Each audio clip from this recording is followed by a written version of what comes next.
สวัสดีค่ะยินดีต้อนรับทุกคนเข้าสู่เกม Chrono Odyssey นะคะโดยคอนเทนต์ในวันนี้จะเป็นในเรื่องของสกิลอาชีพซอร์ดแมนในส่วนของอาวุธที่เป็นซอร์ดแอนด์ชิลค่ะซึ่งบอกได้เลยว่าซอร์ดแอนด์ชิลเนี่ยสำคัญมากๆเพราะว่าเป็นตัวแทงของเกมเลยก็ได้นะคะเพราะว่าถือโล่ได้มีสกิลบล็อกต่างๆนะคะซึ่งเรียกได้ว่าถ้าใครมีสายอาชีพเนี้ยอยู่ในปาร์ตี้จะเล่นสบายมากๆนะคะซึ่งก่อนหน้านี้นะคะเลยได้ทำของอาชีพเรนเจอร์ไปแล้วทั้งหมด4คลิปนะคะสามารถย้อนกลับไปดูได้หลังจากดูจบคลิปนี้นะก็กลับไปดูอาชีพเรนเจอร์ได้เลยค่ะทั้ง3อาวุธแล้วก็จะมีอีกคลิปหนึ่งที่เป็นมาสเตอรี่สกิลแยกนะคะแล้วก็วันนี้นะปัจจุบันที่อัพคลิปก็คือวันที่19ตอนเวลา4 ทุ่มแล้วพรุ่งนี้แล้วนะคะเราก็จะได้เข้าไปสัมผัสเกมแล้วถ้าเราได้สิทธิ์นะฉะนั้นตอนนี้ก็คือดูคลิปไกด์ดูคลิปสกิลไปพังๆก่อนเนาะเอาให้พอแบบเข้าใจระบบสกิลรู้ว่าสกิลมันมีอย่างนั้นอย่างนี้ถึงแม้จะไม่ใช่สายที่ตัวเองเล่นแต่ก็รู้ไว้เผื่อเจอตอน PVP หรือไว้เผื่ออยากเล่นอะไรแบบนี้เนาะโอเคเดี๋ยวเรามาชมรายละเอียดกันค่ะว่ามีสกิลอะไรบ้างเนาะเกือบลืมไปเลยสำหรับวิดีโอฟุตเทจนะครั้งนี้นะคะขอขอบคุณคุณ It's Mr. O แล้วก็คุณ Society of Gaming นะคะที่เอื้อเฟื้อวิดีโอฟุตเทจนะคะขอขอบคุณค่ะ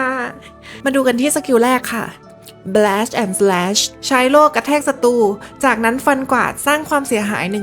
187% และเพิ่มค่าความโกรธให้กับศัตรูเป็นระยะเวลา 15 วินาที โดยเอฟเฟกต์นี้สามารถสแต็กได้ 5 ครั้งค่ะ ส่วนการเสริมพลังนะคะฟื้นฟู 10 สเตมินาหลังจากใช้สกิล Blast and Slash ส่วนเสริมที่ 2หลังจากใช้สกิล Blast and Slash เพิ่มพลังป้องกัน 10% เอฟเฟกต์นี้สามารถสแต็กได้ 5 ครั้งค่ะสกิลที่ 2 นะคะ Charging Thrustพุ่งแทงไปข้างหน้าอย่างรวดเร็วสร้างความเสียหาย 125.1% แก่ศัตรูในระยะทางทั้งหมดและยั่วยุศัตรูเป็นระยะเวลา 5 วินาทีส่วนเสริมแรกนะคะหลังจากใช้ Charging Thrust จะลดพลังโจมตีลง 20% เป็นระยะเวลา 7 วินาทีส่วนเสริมที่ 2เมื่อเราบล็อกการโจมตีมีโอกาส 20% ที่จะรีเซ็ตคูลดาวน์ของสกิล Charging Thrust เอฟเฟกต์นี้จะทำงานได้1 ครั้งใน 3 วินาทีสกิลที่ 3 Battle Cryปล่อยเสียงคำรามออกมาสร้างความเสียหาย 109.4% และยั่วยุศัตรูเป็นระยะเวลา 5 วินาทีมาดูส่วนเสริมพลังกันค่ะเพิ่มพลังป้องกัน 50% เป็นระยะเวลา 10 วินาทีส่วนเสริมอย่างที่ 2 นะคะทำให้เพื่อนพ้องของเราที่อยู่บริเวณนั้นได้ค่าพลังป้องกันไปด้วยสกิลที่ 4 State Fast Defense สร้างบาเรียป้องกันลดความเสียหาย 30% นาน 12 วินาทีส่วนเสริมนะคะเพิ่มอัตราการฟื้นฟูสเตมินาเพิ่มขึ้น 50% ในขณะที่กำลังใช้สกิล State Fast Defense ส่วนเสริมที่ 2 ฟื้นฟู SP 5% ต่อวินาทีในขณะที่สกิล State Fast Defense กำลังทำงานจบไปแล้วนะคะสำหรับสกิล Active ในส่วนแรกส่วนต่อมานะคะก็จะเป็นส่วนของ Passive Skill หรือว่าสกิลติดตัวนะสกิลแรกนะคะ Sword and Shield Mastery เพิ่มดาเมจในการโจมตีแบบปกติ 10%สกิลต่อมานะคะ Circumvent ลดดาเมจที่ได้รับลง 20% ในขณะที่ใช้สกิลที่เกี่ยวกับ Sword and Shield สกิลที่ 3 Resilient เพิ่มค่าเรทขึ้น 4 แต้มเมื่อทำการโจมตีและจะเพิ่มค่าเรทขึ้น 2 แต้มเมื่อทำการบล็อกสกิลที่ 4 Menacing Blade เพิ่มจำนวนของค่าความโกรธขึ้น 10% เมื่อทำการโจมตีแบบปกติสกิลที่ 5 Shield Expert การสลับมาเป็น Sword and Shield จะเพิ่ม Max Stamina ขึ้น 30สกิลที่ 6 Impenetrable Defense เพิ่ม Defense ขึ้น 20% เมื่อทำการบล็อกการโจมตี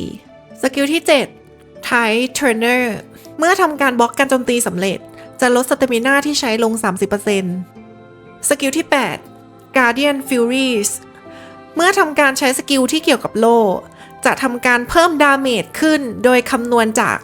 39% ของพลังป้องกันทางกายภาพหรือ Physical Defense และสกิล Passive สกิลสุดท้าย Brutal Retribution เพิ่มดาเมจ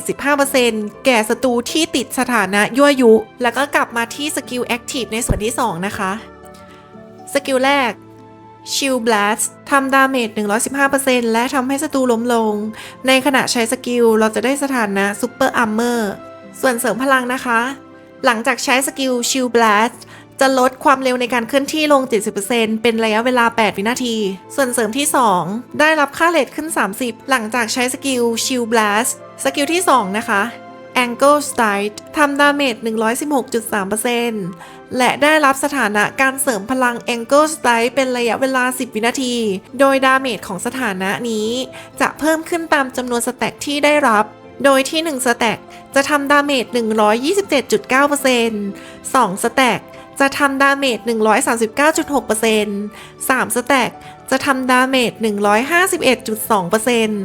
ส่วนเสริมที่ 1 ลดค่าเรทที่ใช้ในการใช้สกิล Angle Strike เพิ่มจำนวนสแต็กสูงสุดของสกิล Angle Strike โดยจำนวน 4 สแต็กจะทำดาเมจ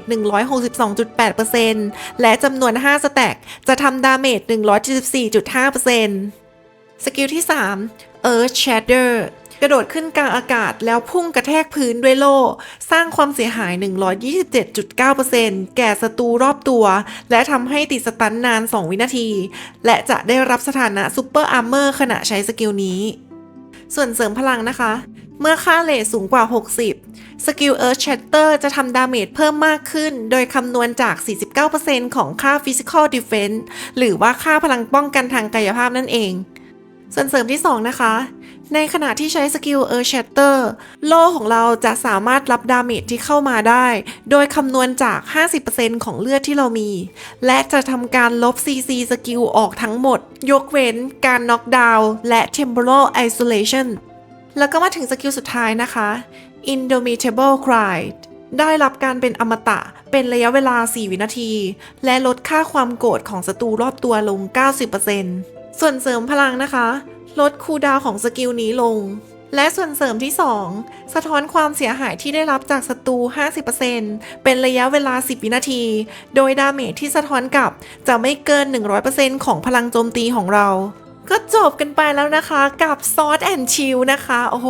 เนื้อหาล้ำลึกยั่วแยะยบยับมาก เยอะมากๆ ซึ่งจริงๆ Sword and Shield เนี่ยเลว่าก็มีหลายๆคนอาจจะต้องการก็ได้มั้งนะ เพราะว่าจริงๆมันเป็นอาชีพที่มีประโยชน์เนาะแล้วก็หลายๆคนอาจจะเรียกร้องนะคะ หมายถึงคนในปาร์ตี้นะคะเพราะว่าทีมต้องการแท้งนะคะทีมต้องการแท้ง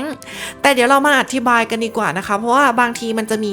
ค่าสถานะบางค่าที่เราอาจจะไม่เข้าใจเนาะเดี๋ยวเลจะมายกภาพตัวอย่างให้ดูกันนะคะว่าอันไหนหมายถึงอะไรนะคะเดี๋ยวเรามาดูกันที่ค่าเรทนะคะอย่างแรกเลยนะคะให้ทุกคนดูที่แถบบาร์ด้านล่างนะเดี๋ยวเลยจะทำการซูมเข้าไปทุกคนเห็นหลอดด้านล่างเหลืองๆ2 อันไหม